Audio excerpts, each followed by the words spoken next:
खैबर पख्तूनख्वा के महकमे सेहत का डायरेक्टर पब्लिक हेल्थ बैक वक्त 10 अहम ओहदों पर विराजमान है। मौसूफ डायरेक्टर पब्लिक हेल्थ इरशाद रोगानी पर डीजी हेल्थ की नबादशात जारी हैं। एक ही ऑफिसर को कई अहम ओहदे देकर दूसरी अफसरान को नजरअंदाज रखा गया है।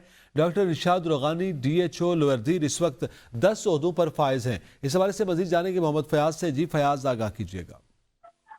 हाँ जी बिल्कुल, मैं कमिश्नर खैबर पख्तूनख्वा में केस अफसर सामने आए हैं जो बैक वक्त मुतअद्दिद अहम ओहदों पर बरजुमान है। इस वक्त जो है वो डॉक्टर इरशाद रोगानी जो डायरेक्टर पब्लिक हेल्थ भी है, मुख्तलिफ ओहदों पर जो है वो काम कर रहे हैं, जिनमें डिस्ट्रिक्ट हेल्थ ऑफिसर लोअर दीर शामिल है, जबकि वो जो है regional health officer Malakand, district in charge focal person polio programme के अलावा जो है दीगर जो अहम ओहदे हैं, district in charge malaria control programme, district in charge dengue control programme और डिस्ट्रिक्ट इंचार्ज HIV समेत जो है वो डिप्टी डायरेक्टर नेशनल हेल्थ जो है वो रिस्पांस सर्विस भी काम कर रहे हैं। चूँकि मौसूफ को जो है बैक वक्त जो है वो तकरीबन 10 के करीब जो है अहम ओहदे दिए गए, जिसकी वजह से महकमा सेहत खैबर पख्तूनख्वा में जो है अफसरान में शदीद बेचैनी पाई जा रही है। और इनका जो मौक़िफ़ है वो सामने आया है। इनका कहना है चूँकि मौसूफ को